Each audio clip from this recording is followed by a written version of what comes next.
کبھی کبھی انسان وہ سب بھی دیکھ لیتا ہے جو وہ کبھی دیکھنا ہی نہیں چاہتا، لیکن یہ زندگی ہے، یہ سب کو ہی اپنے رنگ دکھاتی ہے۔ کچھ چیزیں انسان اپنی مرضی اور پسند سے دیکھتا ہے تو وہیں کچھ چیزیں اسے دوسروں کی مرضی اور رضا کے لیے بھی دیکھنی پڑتی ہیں۔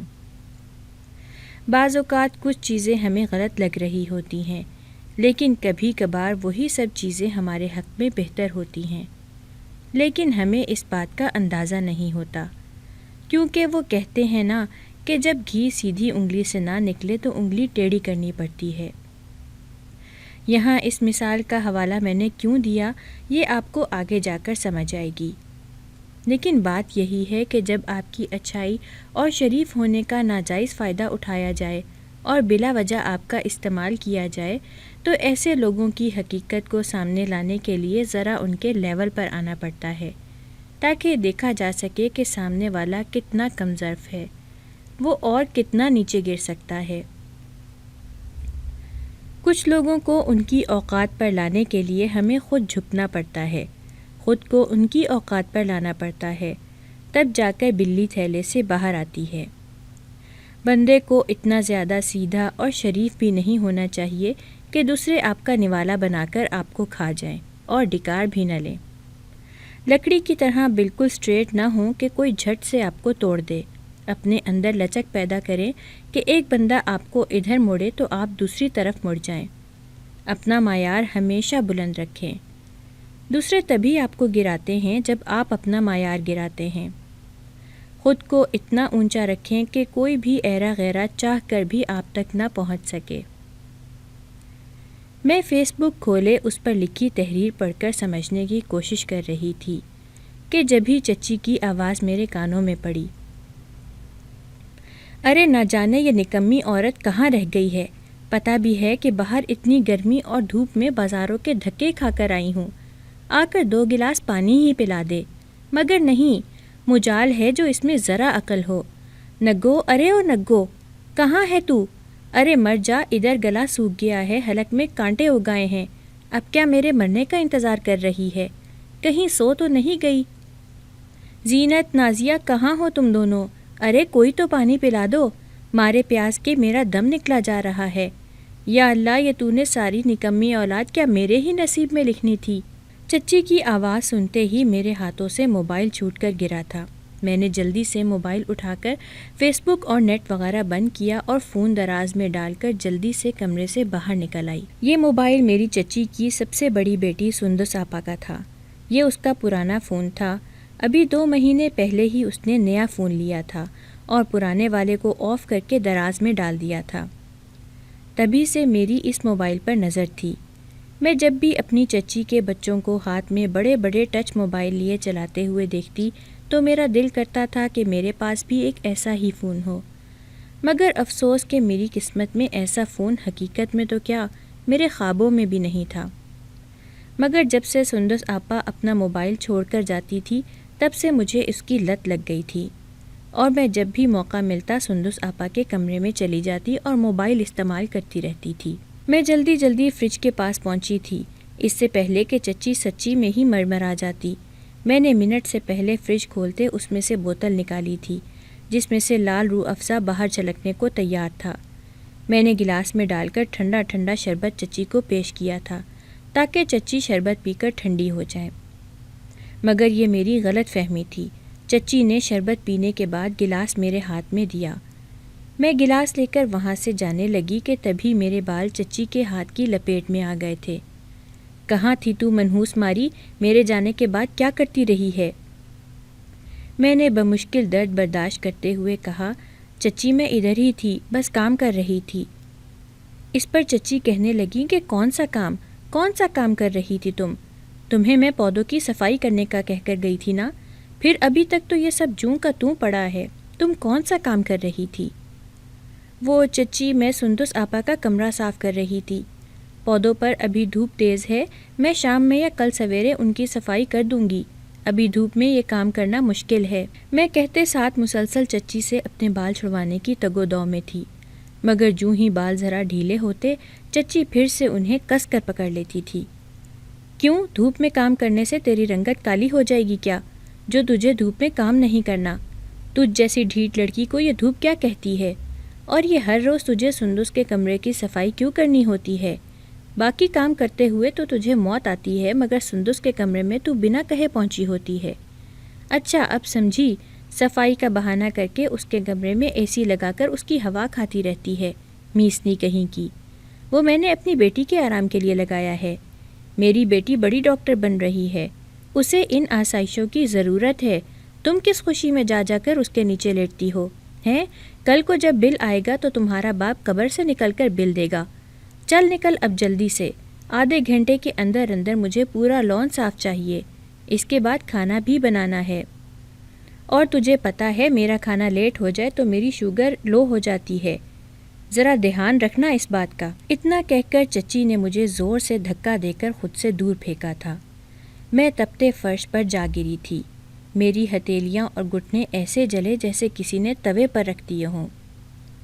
بڑی مشکل سے میں نے خود کو اٹھایا تھا۔ شکر تھا کہ گلاس اور بوتل دونوں پلاسٹک کے تھے، ورنہ اس تپتے فرش سے میں کرسیاں کیسے سمیٹتی۔ میں نے ایک نظر آسمان کی طرف دیکھا جہاں سورج سوا نیزے پر تھا اور خوب آگ اگل رہا تھا۔ اس وقت تو چرند پرند سب ٹھنڈی ہوا اور ٹھنڈے سائے کی تلاش میں تھے، اور ایک میں بد نصیب تھی کہ جسے اس شدید گرمی میں بھی سکون کے 2 پل نصیب نہیں تھے۔ نہ جانے ماں باپ کیوں اپنی اولاد کو دوسروں کے سہارے چھوڑ کر چلے جاتے ہیں، میں نے دکھ سے سوچا تھا۔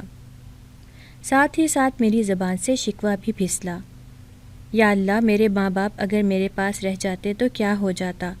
تو نے کیوں مجھ سے میرے ماں باپ چھین لیے اور مجھے در در کی ٹھوکریں کھانے کے لیے چھوڑ دیا؟ آج میرے ماں باپ زندہ ہوتے تو وہ بھی یوں ہی چچی کی طرح اپنی بیٹی کی پرواہ کرتے، اس کا خیال رکھتے اور اسے زمانے کے سرد و گرم سے بچا کر رکھتے، جس طرح چچی اپنی بیٹیوں کو بچا کر رکھتی ہیں، اور میرا ناجائز استعمال کرتی تھیں۔ نہ جانے اسے مجھ پر کب رحم آنا تھا۔ یہی سوچتے ہوئے میری نظر اپنے ہاتھوں اور پھر پیروں پر گئی تھی۔ اپنی ایسی رنگت دیکھ کر میری آنکھوں سے آنسو بہنے لگے تھے۔ دھوپ میں کام کرنے سے میری رنگت جھلس کر ایک دم کالی ہو گئی تھی۔ ہاتھوں اور پیروں کو دیکھتے ہوئے میں نے اپنے چہرے پر ہاتھ پھیرا تھا۔ چہرے کے کھردرے پن نے مجھے احساس کروا دیا تھا کہ میرے چہرے کا حال بھی میرے ہاتھوں اور پیروں سے مختلف نہیں۔ میں ایسی تو نہ تھی۔ میرے دل پر ایک دم سے بوجھ آن پڑا تھا۔ اماں جب تک تھی تو وہ ہر مہینے میرے لیے نیا لوشن لے کر آتی تھی، مگر اس کے جانے کے بعد لوشن تو کیا، مجھے کبھی تیل بھی نصیب نہ ہوا تھا۔ ہاتھ جب زیادہ کھردرے محسوس ہوتے تو چھپ کر گھی والے ڈبے سے تھوڑا سا گھی لے کر ہاتھوں میں لگا لیا کرتی تھی تاکہ ہاتھ ذرا نرم ہو جائیں۔ باقی مجھے گھر کا صابن استعمال کرنے کی بھی اجازت نہ تھی۔ چچی کا کہنا تھا کہ میرے استعمال کیے ہوئے صابن سے ان کی بیٹیوں کو سکن الرجی ہو جاتی ہے اور ان کی سکن پر دانے نکل آتے ہیں، اس لیے میں ان کے صابن کی طرف دیکھوں بھی نہ۔ ایک دن میں نے چچا سے کہا کہ مجھے الگ صابن اور شیمپو لا کر دے دیں، تو اتنی سی بات پر چچی نے وہ ہنگامہ کیا کہ خدا کی پناہ۔ چچی کہنے لگیں کہ کیسا زمانہ آ گیا ہے، اب اس گھر میں الگ الگ صابن آئیں گے۔ او بی بی، یہ کوئی تمہارے باپ کا بنایا ہوا محل نہیں ہے کہ جس میں تم الگ الگ نئی نئی فرمائشیں کرتی پھرو اور ہم لوگ تمہارے آگے سر جھکائے تمہاری باتیں مانتے رہیں۔ بھائی یہ میرا گھر ہے، ایک غریب سا گھرانہ ہے، مشکل سے 2 وقت کی روٹی پوری ہوتی ہے، الگ الگ چیزیں کہاں سے لائیں؟ اس گھر کے سبھی لوگ ایک ہی صابن اور ایک ہی شیمپو استعمال کرتے ہیں اور آگے بھی ایسے ہی کریں گے۔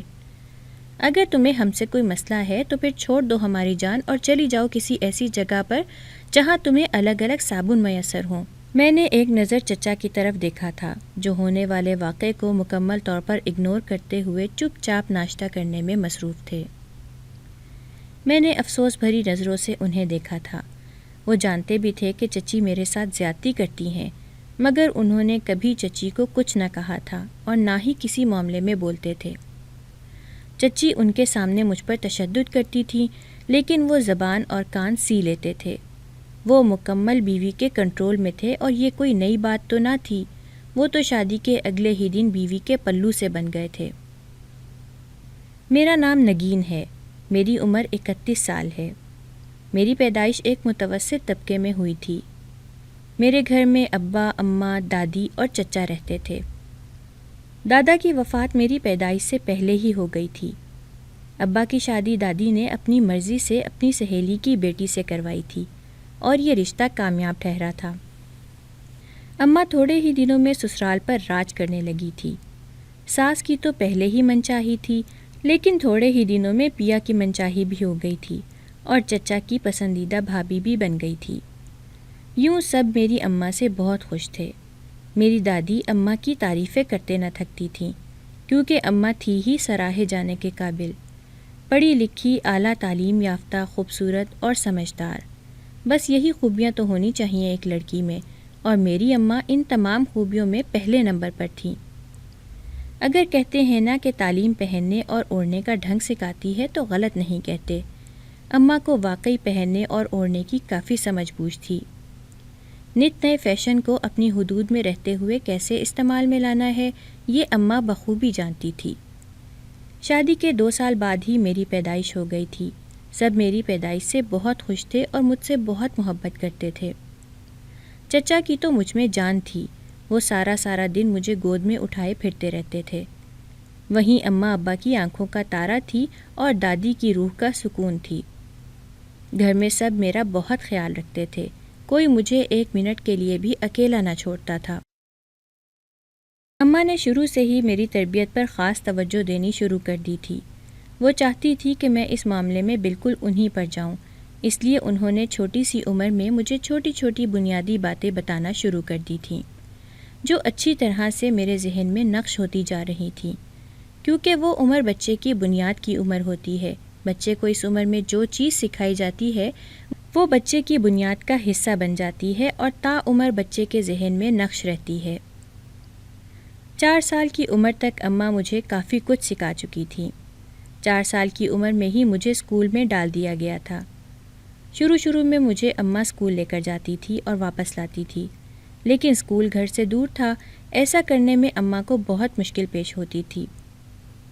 ایک دن انہوں نے ابا سے بات کی تو ابا کے جواب دینے سے پہلے ہی چاچو کہنے لگے کہ ارے اتنی سی بات ہے، بھابھی آپ مجھ سے کہہ دیتی نا، ویسے اتنے دن تک آپ کو تکلیف ہوتی رہی، میں ہوں نا، میں اپنی گڑیا کو روز اسکول لے بھی جایا کروں گا اور واپس گھر بھی چھوڑ جایا کروں گا۔ بس مجھے گڑیا کے بابا کی اجازت چاہیے کہ اگر میں آفس سے تھوڑا لیٹ ہو گیا تو مجھے ڈانٹ نہیں پڑے گی۔ اگر آپ بھائی صاحب سے سفارش کر کے مجھے اجازت لے دیں تو میں آپ کی اس عنایت کا بہت مشکور ہوں گا۔ اب کی بار چاچو نے انتہائی ڈرامائی انداز میں اماں کے سامنے سر جھکاتے ہوئے اپنی عرض پیش کی تھی، جس پر اماں نے ابا کی طرف دیکھا تھا۔ ابا کہنے لگے کہ ہم دونوں میں سے کسی ایک کا وقت پر آفس پہنچنا ضروری ہے۔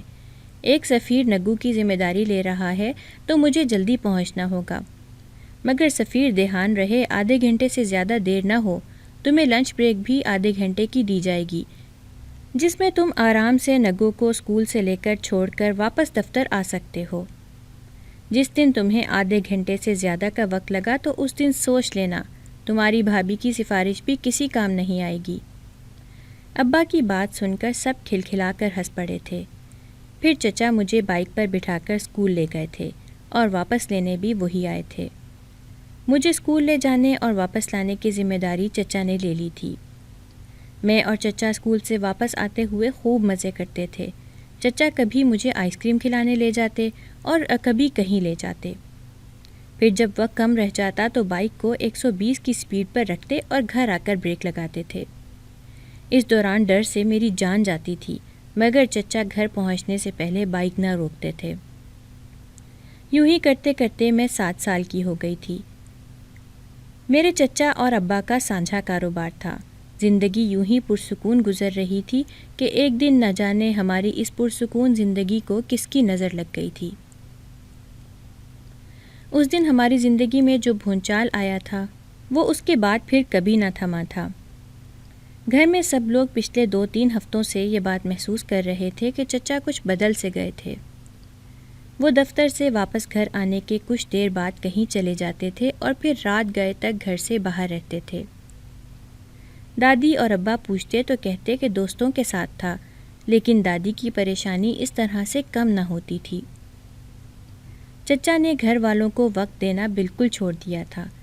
صبح بھی مجھے بس جلدی سے اسکول چھوڑتے اور واپسی پر بھی گھر کے دروازے پر ہی اتار کر نہ جانے خود کہاں چلے جاتے تھے۔ چچا کا یوں بدلتا ہوا رویہ گھر میں سب کو بہت پریشان کر رہا تھا۔ ابا، دادی اور اماں چچا سے پوچھ پوچھ کر تھک چکے تھے، مگر چچا کسی بات کا صحیح جواب دیتے تو تب نہ۔ پہلے پہل تو وہ بہانے سے باتیں ٹال دیا کرتے تھے، مگر اب وہ جواب دینا بھی ضروری نہ سمجھتے تھے۔ دادی آوازیں دیتی ہی رہ جاتی تھیں، مگر چچا ان کی آوازوں کو اگنور کیے کمرے میں جا کر بند ہو جایا کرتے تھے۔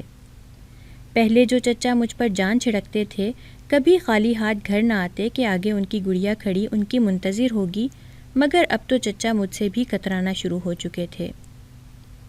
میں جو ان کی عادی تھی ان کی طرف جاتی تو وہ مجھے خود سے دور کر دیتے تھے۔ آہستہ آہستہ انہوں نے ابا کے ساتھ دفتر آنا جانا بھی چھوڑ دیا تھا۔ دادی کی برداشت اب جواب دے چکی تھی۔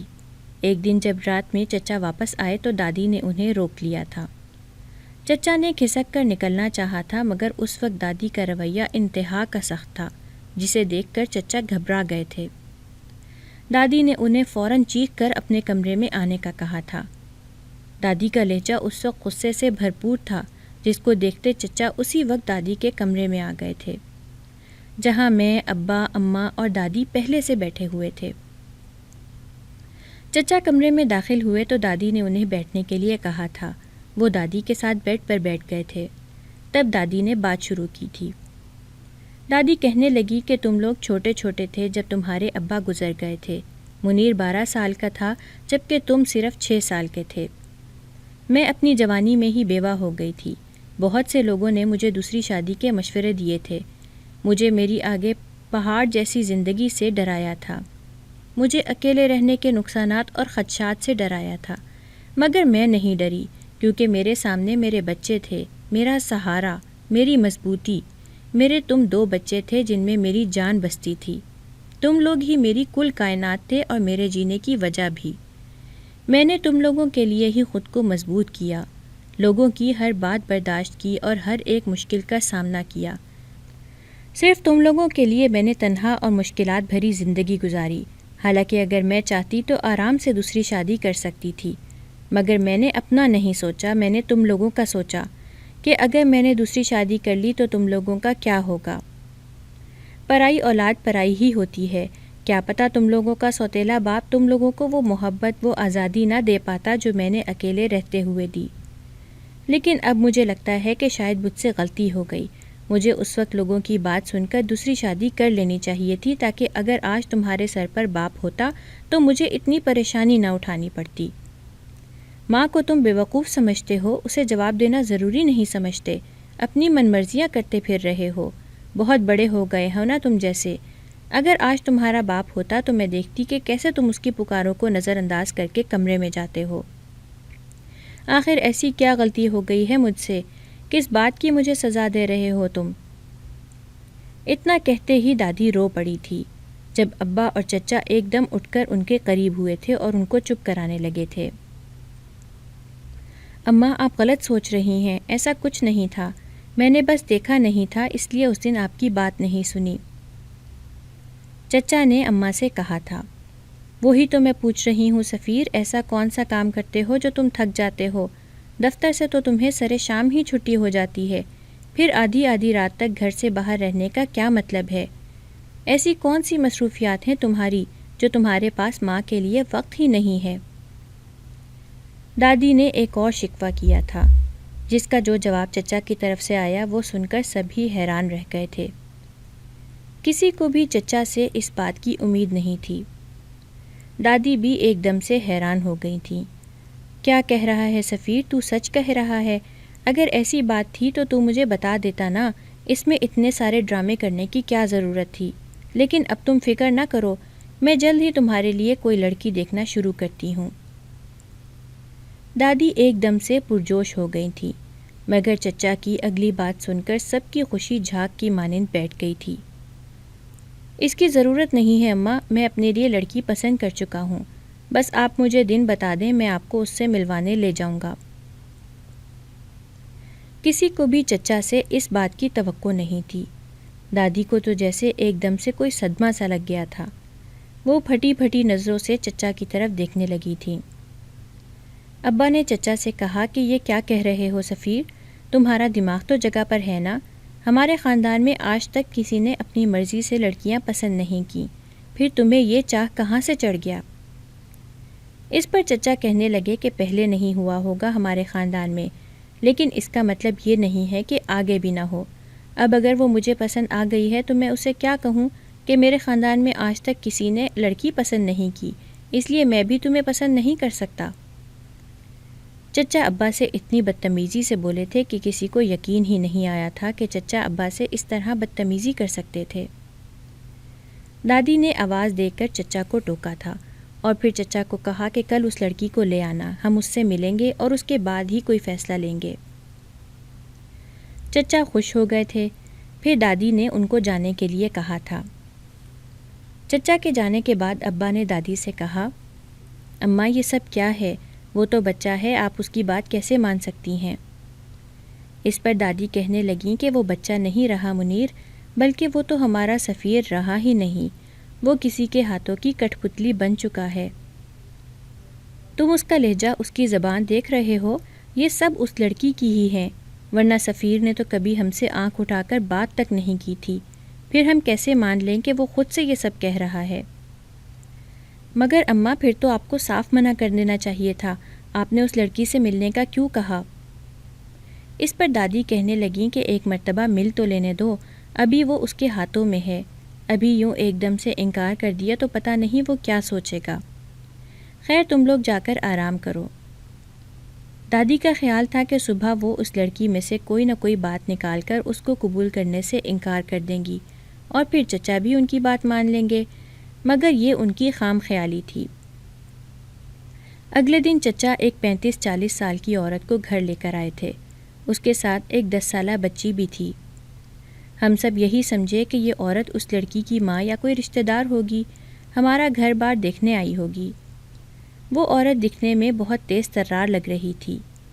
جن شاطرانہ نظروں سے وہ پورے گھر کی ایک ایک چیز کا جائزہ لے رہی تھی، اماں اور دادی کو وہ ذرا پسند نہیں آئی تھی۔ چچا اس کو ہمارے پاس چھوڑ کر خود باہر چلے گئے تھے۔ دادی نے اس عورت سے ادھر ادھر کی باتیں پوچھنا شروع کر دی تھیں۔ چچا سامان لے کر واپس آئے تو اماں ان کے ہاتھ سے سامان لینے کے لیے گئی تھیں۔ میں بھی ان کے پیچھے ہی چل دی۔ تب اماں نے چچا سے کہا کہ سفیر تم تو ہمیں لڑکی سے ملوانے والے تھے، پھر یہ کس کو لے آئے؟ اس کی ماں ہے یا خالہ یا چچی؟ تو اس پر چچا کہنے لگے، نہ خالہ ہے نہ چچی اور نہ ہی یہ اس کی ماں ہے، بلکہ یہی تو سویرا ہے، میری پسند۔ کیسی لگی آپ کو؟ امید ہے آپ کو پسند آئی ہوگی۔ چچا کی بات سنتے ہی اماں کے ہاتھ سے شاپر چھوٹ کر نیچے گرا تھا۔ سفیر تمہاری آنکھیں تو ٹھیک ہے نا؟ یہ عورت تمہیں لڑکی نظر آ رہی ہے؟ اماں کی آواز خود بخود اونچی ہو گئی تھی، جسے سن کر دادی بھی کچن میں چلی آئی تھیں۔ ان کے سر پر تو جیسے پہاڑ ٹوٹ پڑا تھا۔ ان کا بیٹا تو اپنی ماں کی عمر کی لڑکی کو پھنسائے بیٹھا تھا اور اس سے محبت کا دعوے دار تھا۔ عورت بھی وہ جو پہلے سے طلاق یافتہ تھی اور اس کی ایک 10 سالہ بچی بھی تھی۔ چچا خود 28 سال کے تھے اور وہ عورت 40 سال کی۔ دادی نے چچا کی بے عزتی کرنا شروع کر دی تھی اور اس عورت سے معذرت کر لی کہ وہ اپنے بیٹے کی شادی اس کے ساتھ نہیں کر سکتی۔ وہ عورت چچا سے ناراض ہو کر چلی گئی تھی، لیکن پیچھے چچا نے وہ طوفان مچایا کہ خدا کی پناہ۔ دادی نے چچا کو صاف صاف کہہ دیا کہ میں کسی بھی صورت تمہاری شادی اس عورت سے نہیں کروں گی۔ تمہیں کوئی اور لڑکی نہیں ملی تھی شادی کے لیے جو تم ماں کی عمر کی لڑکی سے محبت کی پنگے لڑا بیٹھے؟ بھول جاؤ اس کو، یہی تمہارے حق میں بہتر ہوگا۔ میں جلد از جلد کوئی لڑکی ڈھونڈ کر تمہاری شادی کراتی ہوں۔ دادی کی بات سن کر چچا بپھر گئے اور کہنے لگے کہ میں شادی کروں گا تو صرف سویرا سے ہی، ورنہ نہیں۔ دادی نے چچا سے کہا کہ زیادہ میرا باپ بننے کی ضرورت نہیں ہے، میں نے کہہ دیا سو کہہ دیا۔ تمہاری شادی میں اپنی مرضی سے کرواؤں گی اور وہ بھی اسی ہفتے، اس لیے ذہنی طور پر خود کو تیار رکھو۔ میری ہی غلطی ہے جو تمہیں بچہ سمجھ کر اتنے سالوں تک کھلا چھوڑ رکھا تھا۔ 20-22 سال کی عمر میں ہی تمہاری شادی کرا دیتی تو آج مجھے یہ دن تو نہ دیکھنا پڑتا، لیکن خیر اب بھی کچھ نہیں بگڑا۔ اتنا کہتے ہوئے دادی اماں کی طرف مڑی تھی اور اماں سے کہنے لگی کہ اپنے خاندان میں سے کوئی اس کے جوڑ کی لڑکی دیکھ کر 1-2 دن کے اندر رشتہ پکا کر کے نکاح کی تاریخ رکھ دو۔ دادی نے کھڑے کھڑے سب طے کر دیا تھا۔ میں نے چاچو کی طرف دیکھا جنہوں نے دادی کی بات سننے کے بعد شیلف پر رکھا کٹر اٹھا کر اپنی نفس پر رکھا تھا اور پھر اگلے ہی لمحے انتہائی بے دردی سے اپنی رگ کاٹ لی تھی۔ میرے منہ سے بے ساختہ چیخ نکلی تھی۔ میری چیخ پر اماں اور دادی چچا کی طرف متوجہ ہوئی تھیں جو اب زمین پر گر گئے تھے۔ اماں نے فوراً سے ابا کو کال ملائی تھی اور پھر تھوڑی ہی دیر میں ایمبولینس بلا کر چچا کو ہسپتال لے جایا گیا تھا۔ وقت پر ہسپتال لے جانے سے چچا کی جان تو بچ گئی تھی، لیکن ابا اور دادی ٹوٹ چکے تھے۔ اسی ہفتے انہوں نے چچا کی شادی اس عورت سے کروا دی تھی۔ چچی نے آتے ساتھ ہی اپنے رنگ ڈھنگ دکھانا شروع کر دیے تھے۔ پہلے جس گھر میں سکون ہی سکون ہوتا تھا، اب وہاں ہر وقت جھگڑا ہوتا رہتا تھا۔ دادی یہ سب کچھ دیکھ کر روتی رہتی تھی۔ انہیں برداشت نہیں ہو رہا تھا کہ ان کا بیٹا اس عورت نے پاگل کر دیا ہے۔ دادی اپنا دکھ سینے میں دبائے ایک دن یوں ہی چپکے سے چل بسی تھیں۔ ڈاکٹر نے موت کی وجہ ہارٹ اٹیک بتایا تھا۔ دادی کے جانے کے بعد اماں بالکل اکیلی پڑ گئی تھیں۔ چچی کی چالاکیاں اماں کی سمجھ سے باہر تھیں۔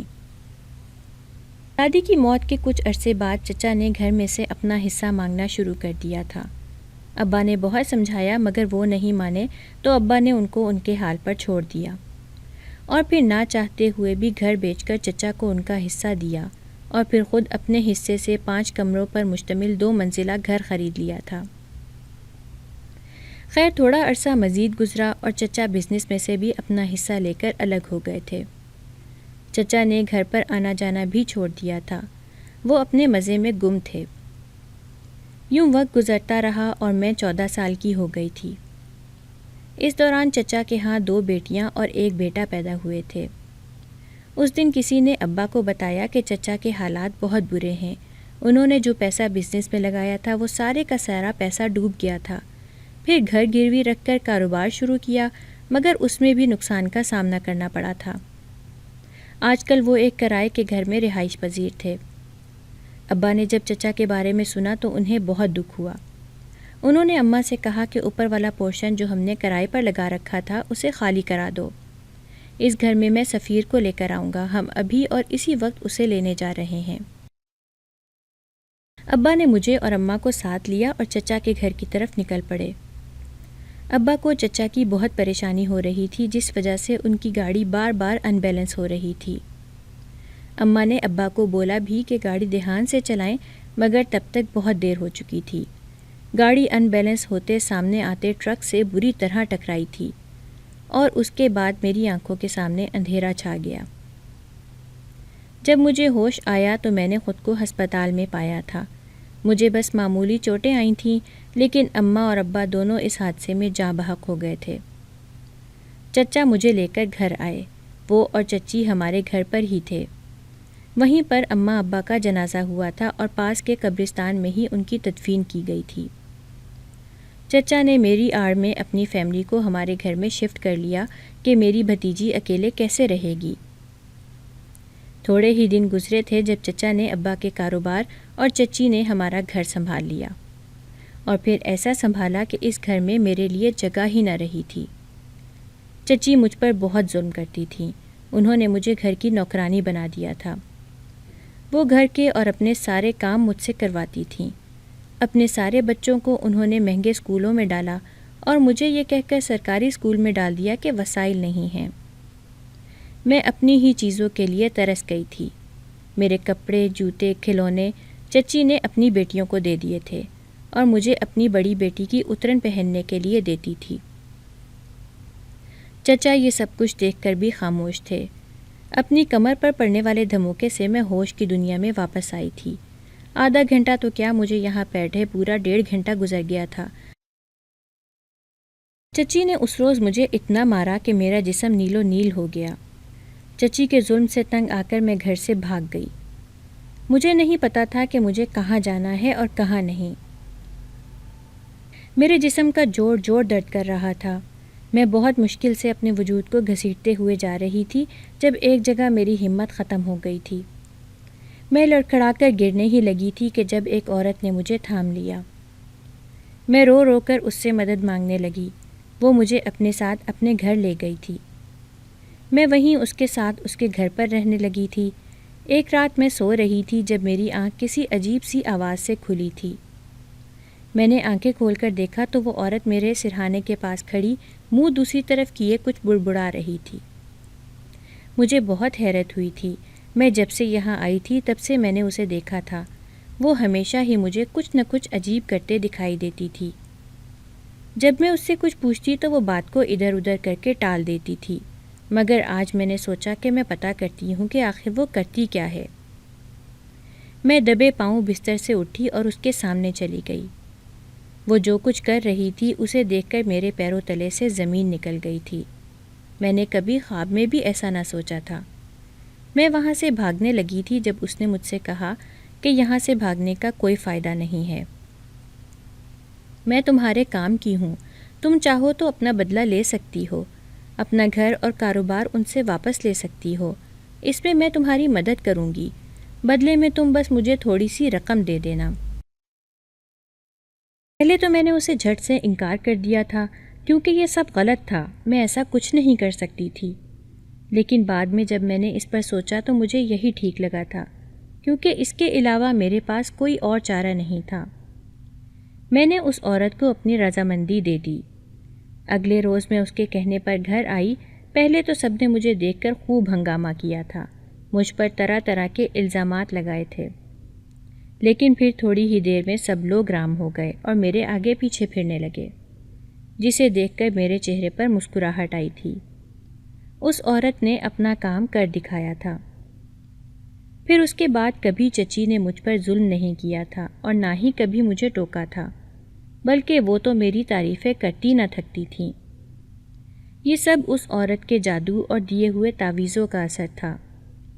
ہاں، وہ عورت ایک جادوگرنی تھی جو بہت سے جادو جانتی تھی۔ اس نے مجھے تعویذ دیے تھے جو میں گھر لے کر آئی تھی۔ ان تعویذوں کے گھر میں آتے ہی سب لوگ بدل گئے تھے۔ اس کے بعد میں وقتاً فوقتاً سب کو وہ تعویذ پانی میں ملا کر پلاتی تھی۔ میں جانتی تھی کہ جو کچھ میں نے کیا وہ غلط تھا، مگر اس کے علاوہ میرے پاس اور کوئی راستہ نہیں تھا۔ مجھے اپنا حق لینا تھا۔ اگر میں یہ سب نہ کرتی تو چچی نے تو مجھے سال سے پہلے ہی مار کر مٹی میں ملا دینا تھا۔ مجھے اپنا حق لینے اور اپنی جان بچانے کے لیے ایک غلط کام کا سہارا لینا پڑ گیا تھا۔